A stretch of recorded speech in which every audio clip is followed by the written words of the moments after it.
Hello, how are we all? It is a little bit early, so here we go. Let's see who we've got on tonight. Hope you're good. Can't tell if the lighting's good or not. Oh, I think it needed a little bit put up on my computer as well. So, happy days. Here we are. I'll give it a minute and then actually we're just going to kick off quite quickly tonight. So, I don't know who's here tonight, but it's me, Debbie,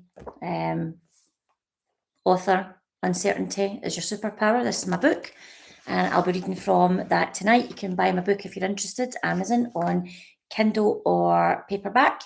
And if you don't want to buy it, then you don't have to. All you need to do is follow along every single week. And I'm reading a chapter at a time and then diving into specific topics a little bit more deeply. The chat is open for you to leave any comments or questions. And if you're watching this on follow up, then please make sure you drop a little comment in YouTube to say you've watched it in follow up and leave any of your thoughts and insights. I'll always come back to you. And for those that have not been here before, then I want to remind you that this is not therapy, coaching, or a workshop. It is just me reading from my book and opening up some topics, things that happen in everyday life that keep us stuck, keep us small, keep us playing life small, hiding, standing on the sidelines, hiding in the background, wondering why we don't like ourselves, like our life, whatever it is. And really, my whole book and the discussions that we have is about still moving, even in uncertainty. So anyway, whoever is joining live, drop a wee note to let me know. Just leave your name in the chat box if you want to, and then I know I've got people here. Otherwise, I will just catch up with everyone when they respond on the replays. So without further ado, let's just very quickly recap. So it was chapter 13 last week, and I ended it with, I'd gone on the pet sit, so my very first pet sit abroad, which was in Rome. And I was walking around the streets. I had the dog to walk, I had the cat to watch, and I just felt so blessed. And I certainly didn't have my ducks in a row at that time. I mean, do we ever? I mean, who even cares? But I just knew that I was onto something. Something was happening and it was feeling good. And I felt it so deep. So that's where we left off at chapter 13. So here we are, chapter 14, the energetic shift. I was officially on the move. I wasn't scared anymore. I was energized, empowered, and excited, but I still wanted more. No surprises there. The first abroad experience in Rome had opened up a gateway that I knew I had to enter through. Nothing ventured and all that. I began searching for longer pet sits. I wanted to know what it would be like to be away from home for weeks or even months, as I'd never done that before. I had an insatiable desire for newness, people, places, and experiences. I thought about it, set an intention to achieve it, and no surprise, it came true. Well, sort of. I received a message on the pet sitting app asking if I was available to watch a cat in Oxford for 7 weeks. Sure, England wasn't exactly what I was hoping for since I live in Scotland, but in some ways it felt less of a jump than going abroad for months at a time, so I said yes. I thought, oh shit, this is it, it's really happening now. Honestly, I stand by that phrase, be careful what you wish for. I remember that feeling I had when I was saying yes to the pet sit. I didn't have any hesitation, not even for 1 second, because I knew it was the right thing for me in that moment. Suppose you looked at my situation on paper, though, you might have tried to talk me out of it, because finances weren't great and business was doing some strange things. However, it didn't stop me, because as I said, I knew it was right. And before anyone had a chance to talk me out of it, I was gone. The summer of 2024 was mine, and I got to live a different life for a couple of months in a beautiful village in Oxford. Picturesque is the word I'd use to describe the town.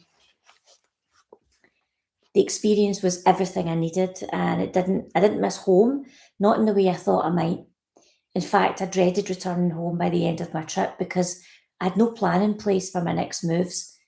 The fear of stagnancy and feeling stuck in my house in Glasgow again had a grip around my chest so tight it was hard to breathe at times. It was the clearest sign that I needed a bigger plan. And throughout those 2 months in Oxford, business was worryingly quiet. Some days I'd be so worried that my nervous system would freeze. I couldn't see a way forward and felt like I was in survival mode again. Felt like I was forcing things sometimes, and that's a lesson that I've learned over the years. If it feels really forced, it's probably not the right thing. But here's where I chose to show up for myself, even when I felt everything was falling apart. I got up every day and I worked out. I went out for a walk and I took myself to places where I could shake off stagnant or fearful energy. That's a skill that I was glad I developed over the years because I certainly needed it on this trip. On the tough days, I would walk to the river, sit for a while, enjoy the glorious summer weather. My problems seemed a little smaller on those days. As my body started to feel calmer over the weeks, I made some changes to my business model, created a new website, implemented other new initiatives that ultimately turned out great. They turned out right. They also gave me the luxury of focusing on something and distracting myself from all the unhelpful thoughts. So by the time I was ready to leave at the end of September, I knew I was going back to exactly where I'd left, but I was different. I knew I'd started something that I would continue. I just didn't know how to do it. I had the bug for location freedom and lots of new business ideas I would like to try. One of them was a retreat, and I considered hosting in Arran. I had fallen in love with Arran on my first trip there earlier that year. Before I knew it, I was back home. It was winter, a few months since Oxford, and I was still trying to figure out what was next. I spent a lot of time thinking about how my house was my home, but it also felt like a tie I wished I could break free from.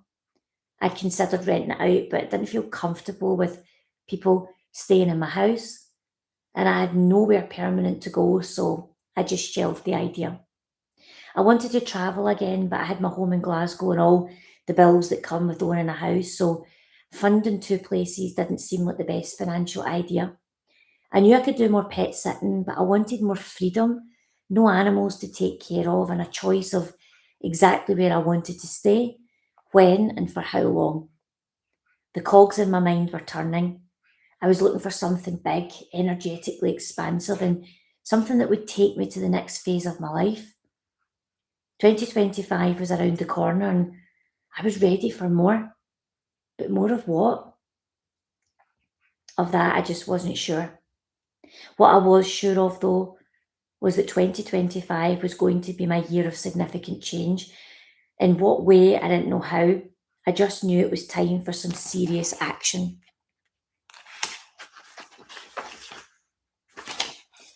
A feeling similar to the one I had when I was leaving the bank,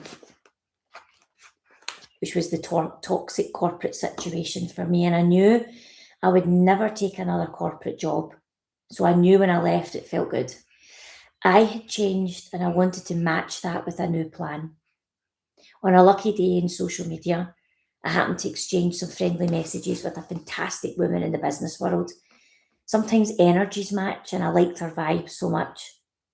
I had a couple of conversations with her and decided to join one of our one day in person events at a five-star hotel in Glasgow. Something about the venue appealed to me. Maybe it was that little bit of luxury, and I wanted to be surrounded by that. I also made a big decision as a result of that day. I joined her inner circle because her energy was aligned to mine. And I know it sounds a bit woo woo, but I had worked with numerous coaches and invested in various programs. So I knew what I was looking for, and she was it.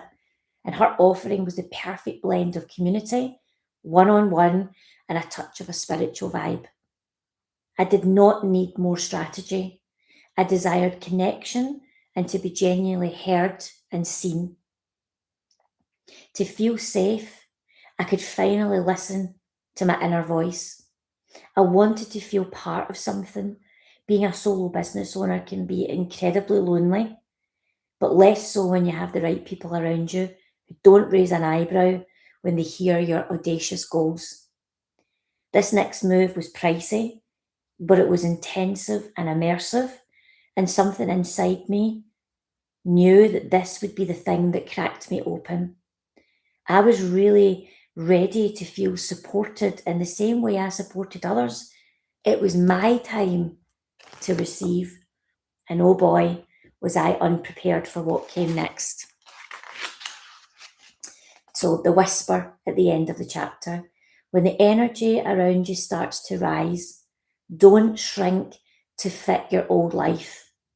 The expansion you feel is proof that you're becoming who you've been asking to be. So there we have it. That one's a wee bit short and sweet, but pretty powerful. There's a couple of things in here I really want to dig deep on. So let's start with number one, which the main thing, which is when I went to Rome, I realised that I can do this. I can travel on my own abroad. And I was always traveling. It's nothing to do with going on a flight alone. I'm talking about being in another country and figuring it out when you're already figuring everything else out on your own in life. So doing the Rome experience was perfect. Then going for a couple of months to Oxford, I mean, unbelievable. It just showed me that I was getting further and further and further away from making Scotland be my permanent home. But I was nowhere near where I am now with everything, because that was still 2024 leading into 2025. So if you think about my life, where I had gone from living in Bishopbriggs, staying in the same house, I mean, I ended up in total 19 years there. Um, you know, really not expanding much beyond a 2 mile radius, probably from my own home. Yes, I went lots of holidays, so I did get out and about. I did lots of things, and obviously I'd gone through the degree, etc. So my life had got bigger. Then I was now in other countries, and I was staying away for long periods, away from my family, from my friends. And it might not seem like a big deal, but honestly, unless you've done it, you really don't know what it really takes to do it. What kind of level of courage it takes to know that you can step away and actually live. Because it's one thing to say, oh, I can handle it for a couple of weeks on my own. But after that, you start to become aware. If you've not built community, if you're not getting out there and meeting people, after a fashion, you do get a little bit fed up with your own company. And it's great to be able to phone home. Absolutely brilliant. But they're in their life. They're in their life in Scotland or wherever it is that you're phoning someone. You're in this life, which is completely different. So for me, I realised I need to build community. And when I was in Oxford, I went to a few networking events. I went to a workshop on vision boarding, which was brilliant because I was right at the pivot of changing my business model. And I'll always remember when I went to that workshop for vision boarding, I got on so well with the people. One of the women that was running it, she introduced me to a woman that ran she was sort of like an office manager type thing of the building, which was a co-working space, had offices, etc., businesses in it. She introduced me to her. And then that woman introduced me to another woman who did pet sitting, only it was her business. It was like a paid thing. So fast forward, I ended up doing an extra week in Oxford when I was there in 2024, stayed on as a pet sitter, all registered with this other woman, and ended up getting paid for that week. Stayed in touch with her on and off over the last couple of years. So fast forward to where I was earlier this year. I was in Portugal at the beginning of the year for a month, thinking, where am I going next? What am I doing? Am I going back to Italy? What's happening? In fact, even if I go back to Italy, what the heck's happening after that? Because I need to be in the UK. But where am I going to go? Because it's nice staying at my mum's, but I'm not going to do that long term. So I started reaching out to some people, and this woman was one of them. Turns out she has capacity to host me at her cottage. I will be going there next week to live for 2, maybe 3 months. In between that, I'll be going on pet sits, and I'll be working on my business where I'm focusing on a wider YouTube channel experience. That's actually what I'm doing just now. So I wouldn't have known about any of these things if I hadn't had the courage to go to Oxford in the first place, to stay away from home, to go out and meet new people, to go into networking events, to connect with people in a wider way, and then maintain those relationships. So 2024 turns out to be exactly what I need in 2026. I mean, who knew? And yet here we are. This is exactly what's happening. So I could have came home and allowed myself to shrink back down into my life in Scotland, in my house, in Bishopbriggs in Glasgow, and really just fell into the exact same routine, which I'd done many, many times before, but I didn't. So I'm going to get you to think about that. Where are you shrinking yourself? Now, whether that's in business, whether it's in your career, is it in your personal life? Perhaps it's in your relationships and people around you. Do you find that you become someone different completely so that you fit around them to make them feel comfortable? Because I know that when I signed up to that mastermind at the end of 2025, which was a huge financial investment, I knew I wanted to be around people that didn't have a response that was negative or shocked when I shared some of my audacious goals. Because way back at the start, I was telling them I had all these ideas for retreats and building out this presence online and how I dreamed of, living abroad and all of these things. Now, that was in 2025 when I had well, actually, it was at the end of 2025. Actually, it wasn't, it was 2024 into 2025, because when I signed up for her program, I began in the January of 25. And in there, you'll find out, we'll talk about it in the next chapters. It was the thing that cracked everything open. And not because the mastermind that I was in did anything specific. What she did was she let me feel seen and heard, and the goals and the things that I shared, I didn't have to shrink myself because I was in a safe place to really share what it is that I wanted, and she was able to then, you know, use different techniques, activations, etc., and it really helped set me on my path. And it really reminded me, because this is the stuff I do with clients, right? This is exactly the work I do with clients. But it's one thing to do that for your clients, it's a different story to do that for yourself. And sometimes the therapist needs a therapist, the coach needs a coach, the business owner needs a business person. We all need different types of support at different times in our journey. And for me, so that I didn't shrink down smaller, I went into her program, and you'll hear next week how it cracked me open completely. So for me, the moving away, the courage that it takes to step away into another world, the courage that it takes to travel alone for long periods of time, to go into a stranger's home, to be trusted with their animals, to build new networks wherever you go, to survive when things are not going well and still find a positive, to show up for yourself even when everything's falling apart. For me, when everything was falling apart, I was the trimmest, least body fat, health conscious. Maybe I was a little bit controlling with it, but it was something that I could control, and I stayed focused on it, and I really showed up for myself, for my well-being, my mental health. I just went all in on the things that I could control, and everything else I took steps forward and put my faith that it was all going in the right direction. I can't actually believe I'm sitting here feeling the way I feel: healthy, energized, excited, optimistic, terrified, worried, everything all at once. But my energy is very different.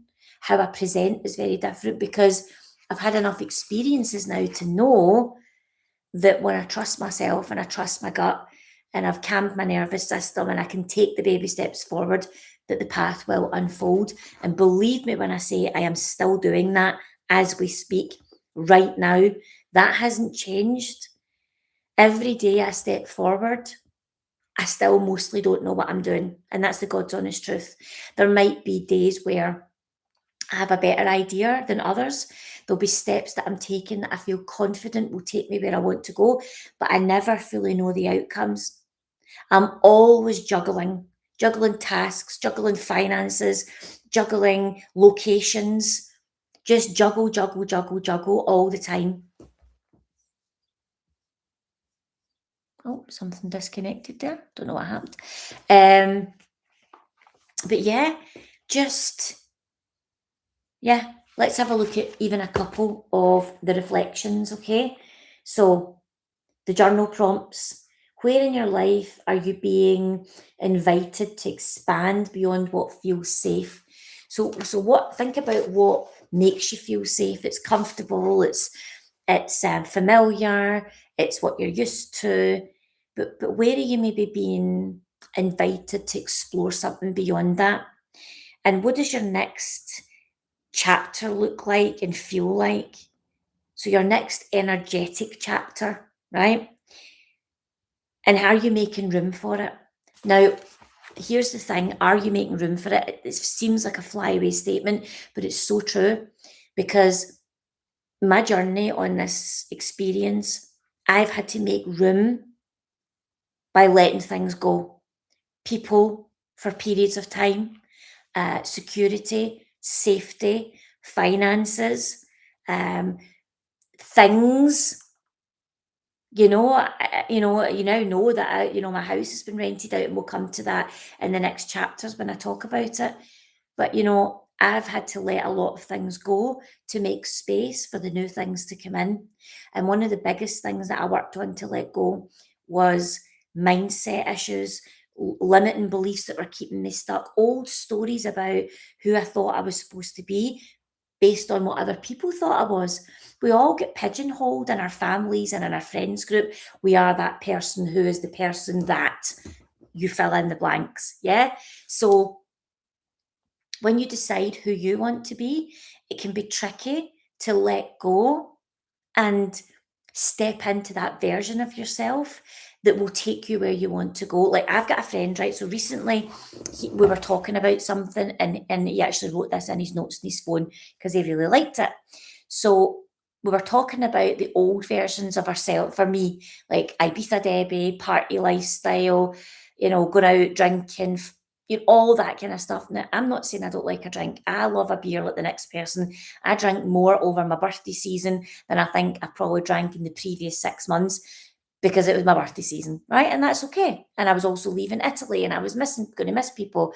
So I'm talking beer, a few beers here and there, glasses of champagne. But that version of me that is the party girl is still in me. I learned how to let her live within me without shaming her, without casting back up who she was before, how she would ruin my life. No, none of that anymore. No, no, no, no. What I say is that she lives within me because there's a part of her that I really like. She knows how to let her hair down, have fun, and all these things. But what I was saying to my friend was when we we're talking about it, I says, "Oh, Ibiza Debbie's still in me, but she won't take me where I want to go." And that's the difference. I wanted to let part of me go, her, not shame her, not push her away, but allow her to drift into the background. She's still there, but I let her drift into the background because for me to rise and grow, she had to become smaller. She had to she was the part that became smaller, not me, but that version of me. So looking at who you've become in your unit of friends, family, whether it's your business or your job, are you playing it smaller somewhere? Is there a place that you want to have a bigger voice and step up and speak up and create more, be more? What is your chapter going to be like in your next chapter? And if you trusted your inner yes more than your fears, what bold steps would you take next? So when you ask yourself what's next, so at the moment I'm dabbling again back in the retreat space, right? And I was looking at all these different retreats and price points and this and luxury and all that. And I'm like, right, right, right. And there was a lot of stuff there. I was like, I don't know if this feels good for me. But here's the thing, when I started to piece it together with the right villa, with the right connections, with the right private chef and local bakeries and the coastline that I just love so passionately. So when I put all of that together, right, if you look at that last prompt, if I trusted my inner yes, I did, more than the fears. Who's going to come? Is everybody going to pay this amount? Will I be able to fill it? What's going to happen? Will these people show up properly for me? What if the villa people don't like what I've got to offer? If I trusted that yes, which I did and I do, more than my fear, which would have kept me stuck and small before, because there was fears I had in my first retreat that probably stopped me doing things that I would do this time. What bold steps would I next take? Well, I wrote out to the villa. I asked them about what was available. I told them who I was and what my proposition was, and I asked the questions. That's it.